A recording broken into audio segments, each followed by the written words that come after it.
today at www.mikeys.com.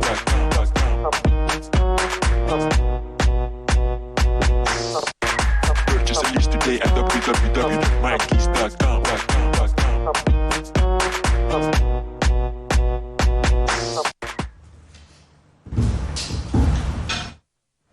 Aïcha, merci beaucoup. Vous êtes nombreux à nous suivre partout dans le monde. yéen ñi nga xamante ni seen biir kër ngeen ñuy seetaane ak ñi ñuy teewlu ci suñu page Sen TV l'officiel sur Facebook. Merci beaucoup Papa Sen Seck noo def. bismillahi rahmaani rahim. yaa ngi am jàmm. salaamaaleykum wa rahmatulah taalaa wa barakaatu. waaw sant yàlla. taw bi métti na. wante sant borom bi. maa ngi laa nuyu bu baax Asma. ma di la fay nuyu Chérif Haydara. ci barke maamam Seydina Muhammad sallallahu alayhi wa sallam. di nuyu Rakhaya. di nuyu sunu gan bi Alioune Badara Konaté di secrétaire général de l'Union démocratique des travailleurs de Dakar Dem Dikk. actualité. daanaka benn xew. mooy démb gis nañu te vraiment boobu moo ñu intéressé. mooy dañu gis démb kilifa dem di déposer courrier fële ci Sonatel man nag mosuma xam ni Sénégal léegi booy dem di déposer lettre dafa am ñu ñu permettre ñu déposer ak ñu ñu permettre ñu déposer. c'est juste un cri du cœur pour que ñu wax suñu kilifa yi ñuy seetaan gannaaw bu leen nuyoo ak weg ak fonk. il faut que Sénégal bu ngeen bëggee bu fekkee da ngeen am yéene ne Sénégal dafa war a jëm kanam il faut ngeen jël le sens de la hauteur ngeen dépasser yu bare. vous ne pouvez pas mettre la police les forces de sécurité parce que quelqu'un dafay dem ci benn bërëb yorul arme jógul pour dem yàq demul pour gaañ nit. dafay dem déposer benn courrier on peut l'appeler mémorandum. Djibo Leyti Ka sunu papa bi nekk na fi ministre de l'intérieur. opposition bi yëpp dajaloo def seen marche ba ca ministère ba joxe ka lan moo tax président Macky Sall nguuram nekk nguur boo xamante ni dafa war a brusque brutal violent il faut que bu ngeen bëggee bu fekkee da ngeen woote émergence bëgg ñu dem ci kanam bëgg ñu nekk ay nit yu nite ñu tegu ci yoon bi il faut que ngeen am le sens de la hauteur ngeen dépasser yenn yi on tenait vraiment à le dire jàpp ni teel bloqué ko ci ay détails c'est pas la peine Sénégal toll na foo xamante ni gis nga xol yi bu nu ko defarul yaatal ka rafetal ka dañuy sonn yàlla daf ñuy mere daf ñuy jéppe dañ koy ñaan kilifa yi dañ koy ñaan on vous supplie ngeen am le sens de la hauteur ngeen bàyyi yenn yi parce que dafa terre à terre et ça ne grandit pas nos forces de sécurité justement tenez à le dire vraiment c'est suffocant c'est asphyxiant si ngeen baal ñu terme bi vous me le permettrez c'est chiant. Voilà. Limite alors ñu dalal ki nga xamante ni moom moo di suñu gan di monsieur Alioune Badara Konaté ñoo ngi lay dalal ak jàmm ci suñu biir. maa leen di nuyu. di leen sant di leen gërëm. macha allah monsieur Konaté Dakar Dem Dikk gis nañu seen directeur général bi monsieur Diop Moussa. daanaka li ñu koy gis ci médias yi muy expliquer situation Dakar Dem Dikk bare na ak li ko wër. waaw est-ce que la situation est reluisante foofu est-ce que seen nekkin baax na. non pas du tout mais auparavant da ngay may d'abord ma nuyu toute la communauté de Dakar Dem Dikk. di nuyu bépp liggéeykat di leen ñaanal adu si adu bees bi wér gi yaram ak sutura. amiin yaa rabbi. loolu di ñaan aussi si suñu kër gi nga xamante ne actuellement nii dafa bëri problème trop situation bi nga décrire nag moom c'est pas ça la situation n'est pas guère reluisante. fu mu nekk ni kay dañu nekk dans une phase au creux de la vague moo tax ñuy alerter di ñëwaat encore une fois ici pour poser réellement fondamentalement. kon foofu dama jaxasoo situation baaxul. non pas du tout baaxul moom parce que tey jii bu ñu toogee ba si Réunion Moussa Diop ñu xool ni moom en un temps record wala sax même bu ma xool sax en un temps record mais en tout cas depuis qu'il est là. juillet 2014 ba léegi. recevoir na fi sawaay benn manne financière boo xamante ni. société bi war na woon toll feneen. manne financière bu toll si nan. fu toll nii furul fii non dama la wax ne manne financière par exemple boo jëlee lu ñu naan le matériel. gis nañu ni fii l'État du Sénégal a injecté 475 bus à choc. bus yi ñu ngi daaw 475. non xaaral mu ñëw rek injecté na fi encore 400 bus 400 minibus Tata.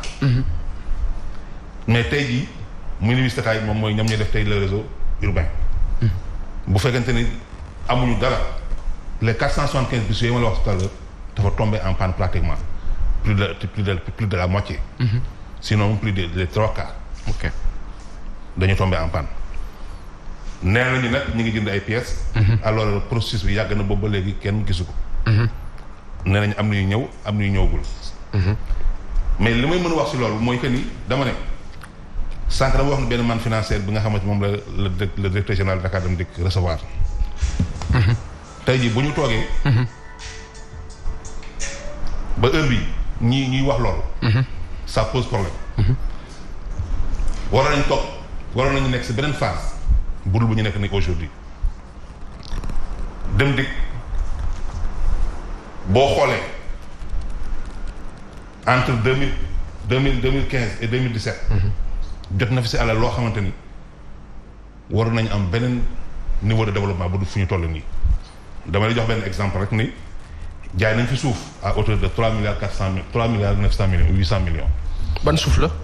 suufu Dakar Dem Dikk une partie du dépôt. une partie oui moom lañ jaay APR siège APR bi. non du siège APR rek de siège APR la yeneen yi yëpp toute la littorale. ok 8 mètres carrés d'une valeur de 3 milliards 800 millions. yooyu aussi ba mu koy jaay dafa amoon l'autorisation du conseil d'administration ga mais dafa présenté woon ay projets. wax ne bu ko jaayee dina ci fay une partie des dettes de l'IPM la totalité des dettes de l'IPM dina fi tabax benn magasin central bu bees dina fi tabax benn siège parce que dañuy louer siège ci biir dépôt bi. dina jënd ay pièces de rechange mais à la limite bi ñu demee ba nga xamante ni loolu yemb na. lu mu waxoon yëpp pratiquement lu mu se réalisé bariwul lu si mën a jàpp mooy defar na benn partie magasin central ci biir dépôt bi. fay na une partie des dettes de l'IPM loolu la ñu gis leneen yëpp naka sax nag alors tey jii ñu ne ko sëñ bi il est temps que ñu arrêté taxaw xool. pour nga wax ñu lii at lii nga ñu waxoon fu xaalis bi dugg. mu ne gars yi ne sont pas ses contrôleurs c'est vrai mais bu mu fàttali ba muy jaay suuf si ba mu amee autorisation du conseil d'administration dañ na ko nekk demal nga waxtaan ak les partenaires sociaux. pour expliquer leen le projet. ba mu ñëwee aussi ñëw suñu woo les délégués personnels les secrétaires généraux des syndicats wax leen ni lii ak lii laa bëgg a def. mais à la limite ñun du ñu ses contrôleurs mais nous sommes des acteurs de Dakar Dem Dikk alal buy dugg suñu kër kay il faut ñu xam fu mu aw fan la. bu demee ba présenté ñu loolu. mu ñëw mu yem à la limite ba mu paree gisuñ si lu bari.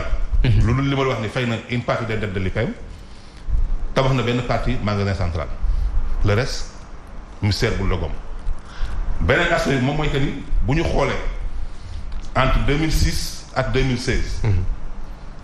dañu calculer ce qu'on appelle les taux de compensation financière moom mooy que ni Dem Dikk dafa am xaalis boo xamante ne annuellement da koy jot de l'État du Sénégal. parce que bu ñu calculer na yow jógeel Dakar dem Kër Massar wala jógeel Dakar dem Tëngéej. à raison de 200 francs wala 300 francs loolu c'est pas le vrai tarif.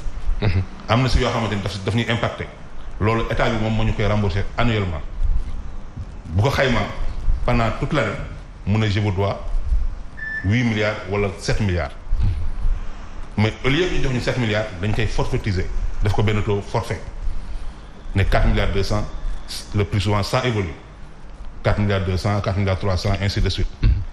mais jamais bu ñu calculer du 1er janvier au 31 décembre du ñu jox l'intégralité de la somme toujours day des yooyu nag la ñu dajale de 2006. à 2016 ba mu mat 16 milliards. bëri na di. bëri na effectivement bëri na c'est une manne financière. 16 milliards. Dem Dikk am na lu mu amee état bi am na lu ko état bi amee ba ñu defee seen croisement de dette 16 milliards la ko état bi jox na ko. waaw bu ma yowoon nag jox na ko mais dafa amoon conditionnalité. dafa ne dinaa la jox 16 milliards. waaw mais dama koy échelonner sur 5 ans ba 2023 chaque année ma jox la 3 milliards 200. ainsi de suite moom nee na mënul xaar état boobu yëpp dafa yàkkamti. léegi nag il a obtenu de l'état. waaw. benn këyit bu mu dem tey la ji auprès de la BHF banque. waaw pour lan. pour que au lieu que mu 16 milliards ñu étalé ko sur 5 ans. mais dañ ko koy jox léegi mais à raison de 11 milliards donc 5 milliards de koy jox. énorme. lu ko jaral loolu selon vous. mu perte 5 milliards. waaw c'est ça la grande question. parce que dafa ne moom dafa am ay projets yoo xamante ni da ko war a réaliser. ba perte ci 5 milliards daal perte ci 5 milliards. te jusqu'à présent loolu mu wax ne da ko réaliser ci 11 milliards yi moom la ñu gisul. c'est ça qui pose problème. mais foofu est-ce que du photo état bi tuuti. waaw am na gaa photo état parce que li ñuy wax ni yëpp buñ ko dee wax au nom de la population parce que waxuñu ko pour la communauté de Dakar Dem Dikk. Dakar Dem Dikk ñi fa nekk ñëpp xam nañu la situation. parce que état bi koy permettre loolu moo ko fa teg moo ko nommé. waaw non seulement état bi moo ko nommé mais boo xoolee ci biir sax c'est l'état qui met son argent. oui. c'est l'état qui met son. en fait c'est l'état qui accepte de perdre. donc enfin je ne saurais le dire mais en tout cas acte de gestion yi muy posé moom c'est vrai que société bi ça appartient à plus de 76% état bi ko détenir. kon maanaam tey jii nii état bi ak moom itam nangu nañoo perte 5 milliards. voilà te itam 11 milliards yi ñu jot yéen ba tey projet yi ñu teg leeragul ci seen ay gët. leeragul ci suñu ay gët. waaw léegi nag ñun moo tax ma ne l'état dañ koy interpeller au plus haut point. parce que nañu leeral quoi. waaw bu fekkente ni moom moo injecteur de l'argent. bu fekkente ni moom mooy injecteur de matériel. donc dafa war am un œil regardant sur ce qui se fait au niveau de la société. loolu moom mooy dëgg. donc bu ko bàyyi hémoglobine bi nii ça pose problème. aujourd'hui de façon succincte. xaaral ma terminer rek. day gàtt day gàtt waaw d'accord. mais le plus cocasse dans tout ça. durant la période du Covid. dafa rassembler les partenaires sociaux ak les délégués wax leen ni am na de l'argent bu mu jot. ci état bi d'une valeur de 2 milliards 450 millions. plus 160 millions boo xamante ni transport étudiant transport enseignant yi la woon. mais à un moment donné ñu toog li ñu gën a jaaxal ñu ne am na de l'argent qu'on a distribué au niveau de la communauté de Dakar Dem Dikk du ñëpp nag parce que ñooñu nee nañu dañuy impacté par le Covid. parfait mais ñu ne. attention. dafal nag feebar bi moo am ci àdduna lëmbi àdduna bi yëpp. ñi si impacté si biir travail yi bëri nañu ñëpp bëri nañu. même bu fekkente ne benn dërëm dañu am. dëkk séddale. au nom de la maladie mais dañ ko war a étendre à tout le monde. te ñun actuellement dañu toll phase boo xamante ne xaalis boobu normalement dañ ko war a utiliser à d'autres fins. pour dindi ay pertes de change ainsi de suite. mais pas ay distribution de primes ainsi de suite yoo xamante ne kenn xamul nu mu demee nan la. mais nag ki ngeen di waxtaanee am na ci ñun ñi naan jaarama maître Moussa Diop 6 ans de gestion 0 grève à Dakar Dem Dikk kon ñoom tamit mën nañ ko wax ne moom it liggéeykat la. non 0 grève Dakar Dem Dikk c'est pas le fait de Moussa Diop du courage de Moussa Diop. lan la. loolu xam nga ñun fu ñu jógee dafa sori. ba ñuy grève ay 2006 2008 ak 2009 si temps Abdoulaye Wade temps ci yëpp Dame Diop yooyu yëpp station la fa. boo xoolee dafa am ay mbir yoo xamante ni dafa fondamental woon pour la survie de Dakar Dem Dikk.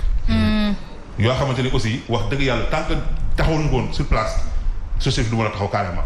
donc moo tax à l'époque on s'est battu pour que ñu am le statut juridique. on s'est battu pour que ñu am un niveau de compétence normal. on s'est battu pour que ñu am suñu tenue de travail. parfait. donc loolu c'était idéal loolu. il fallait que ñu def ko pour que Dakar Dem taxaw. donc jamono ji lan ngeen di ñaxtu buñ ko mënee tënk lan nga soxla ci nguur gi ak ci maître. Moussa Diop non li may Moussa Diop xam nga fu mu nekk dafa dem ba nga xamante ne mënutul dem. ci tënk. l'État du Sénégal au premier responsable moom. dañ koy interpeller. xamul lu ñuy wax ni yëpp wax nañ ko à travers d'autres plateaux mais dafa jekk dafa normal aussi ñu koy fàttali. dëgg la. l'État du Sénégal wax nañ ko ni moom mooy le premier responsable de la société. La société lui appartient. À 76%. Donc, quand tu mets de l'argent, quand tu mets du matériel, mais il y a rien. Le minimum paye, moi, ñu xam am un œil regardant. maanaam une traçabilité. da ngeen bëgg ñu leeral leen fan la xaalis bi dugg. Effectivement. Je pense que l'essentiel a été dit. Objectivement ñi ñuy seetaan xam nañu situation bi décrire nga ko. Un dernier mot rek parce que ci ay secondes rek faw ñu tëj. Un dernier mot nga wax ñu. En tout cas, encore une fois maa ngi appeler encore. La population. wax leen ni l'heure est grave. Aujourd'hui Dakar Dem Dikk dafa toll foo xamante ni sans l'implication réelle de l'État du mën a dem. parfait. li may wax ni aussi nag dama koy wax au nom des travailleurs. te ñoom sax xam nañ ko gaa dama koy rappeler rek. ne fu ñu jógee sori na trop. waaw. te fu ñu jëm aussi leerul. leeragul ci Alioune Badara Konaté secrétaire général de l'Union démocratique des travailleurs de Dakar Dem Dikk. merci jërëjëf. jërëjëf. merci beaucoup Papa Sane Seck. li nga wax leer na nañ. leer na nañ dégg nañ ko. te xam nga lu neex. conseil des ministres moo am actuellement. waaw gaa yaa ngi ñuy seetaan. waaw yàlla na ci yàlla def xéwal ak jàmm. amiin ku nekk si dëgg. moo xam Moussa wala yéen. ku nekk si dëgg yàlla na ko yàlla dafa xéwal. Aïcha en tout cas ñu di la jaajëfal bu baax a baax ci teewlu bi ci suñu biir. lu mu gàtt gàtt am na solo. Aïcha merci beaucoup Papa Sane Seck. Super. Sénégal ñoo far Kia merci beaucoup. Nana Aïdara merci. Massimo. comme d'habitude ak cheveux donc maa ngi koy remercier bu baax a baax. Parfait Massimo merci beaucoup yéen téléspectateurs et internautes merci à vous ma bàyyi leen rek avec la bonne suite des programmes sur la télé leader merci à l'équipe technique merci à Sounioutar Madame Diatta HLM Grand Yoff merci beaucoup à tous on se retrouve demain pour une autre édition de Subatel Inch'Allah Rabbi à partir de 8h30. Just a list today at www.mikeys.com.